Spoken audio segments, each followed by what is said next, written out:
Hey, the RBC Heritage tees off tomorrow. It's in Hilton Head. It's that beautiful lighthouse striped. It's warm down there this time of year. It gets a little moist. DraftKings contributor Reid Fowler, RotoWire's golf writer here. Len Hochberg, senior golf writer. Good to see both of you guys, both wearing collared shirts. That's excellent. Let's do some PGA Tour pin placement here. So give us where you think the following players will finish in the field at the RBC Heritage. Reid Fowler, talk to me here about Justin Thomas. He's 11-1 on DK.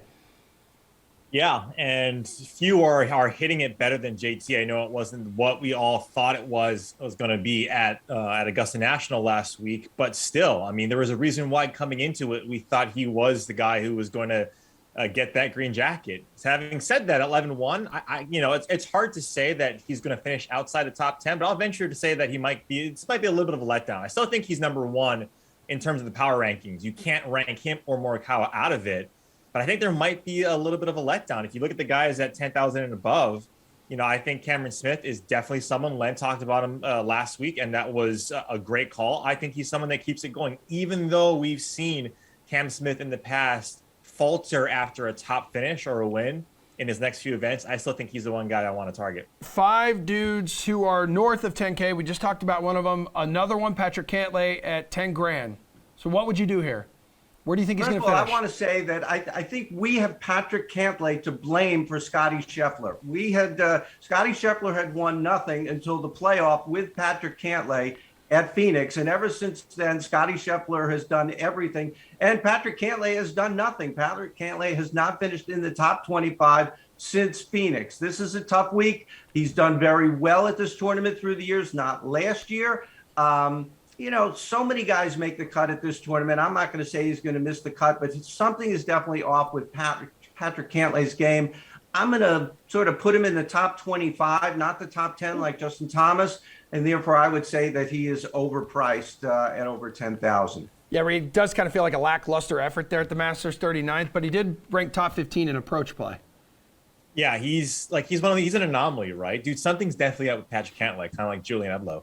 But at $10,000, he's the guy that I think is the hardest to figure out, because he's probably going to be the one that'll win a lot of people money if he does what he's done in 3 of his last 4 starts here, right? It's like 3rd, 7th, 3rd, and a missed cut, something along those lines, right? It's fantastic. And Cantlay, before the WM Phoenix Open, he was one of the best golfers. Him and Rahm were two, in terms of weighted strokes gained, we're two above, high and above everybody else in the field, no matter what.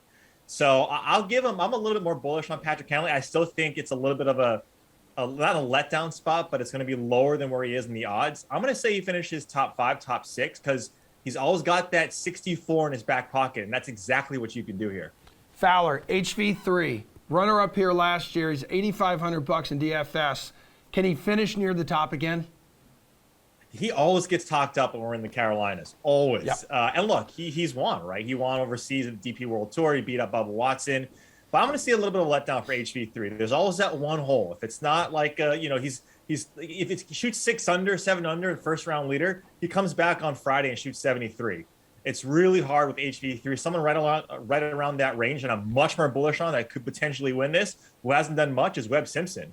I mean, his record on these type of courses, and especially here, is fantastic. So getting someone like Webb to finish higher than HV3, I want to say HV3 probably a 27th to 30th place. All right, cool. What do you think here, Len? He broke par in 3 of his 4 rounds at Augusta, T23 there, man. Right, and the other one was an 80. So he has that in him in majors. Yeah, he has won. He's in the top 50 in the world. Very interesting. You look at his numbers. He's usually pretty straight hitter, but he is way outside the top 150 in driving accuracy and strokes gained approach. Those are 2 pretty important stats this week. I'm not too high on Harold Varner this week at $8,500. Yeah, he'll make the cut. Just about everybody makes the cut. Half the field makes the cut. But right down a little bit lower at 8,200, Tommy Fleetwood has really been coming on. He was very close to dropping out of the top 50 in the world. He's now solidly in the lower 40s, but he's got 4 top 25s in a row also at the Masters, just like Varner, and I like him a lot better. There's a great scrambler around the greens. Apologies to Hat Tan Man, Stuart Sink. We are running tight on time. So, Reid T. Fowler. And I know how much you love talking about Stuart Sink. But who was your pick to win the RBC Heritage? Look, there's a good swath of guys in that 50 to like 75 range, but I really like Webb Simpson. I mean, what he does after major tournaments, and boy, he hasn't won in so long, and that's not what we're used to with Webb Simpson. This is exactly what he needs to come back. Is this type of tournament where he's won before and has got a top 20, top 10, top 15, top 5, and a runner-up at this event, along with solid finishes and some corollaries. Give me Webb Simpson. Yeah, nobody's played Harbour Town better, really, the last 5 years. Len, who's your pick? Yeah, I'm really circling around 3 guys: Shane Lowry, Matt Fitzpatrick, Corey Connors, all playing well, all played well here. I'm just going to roll the dice and say Matt Fitzpatrick. He had a little bit less meaningful, pressure-filled situation last week, and he loves his Harbour Town. He talks about it all the time. Matt Fitzpatrick finally breaks through.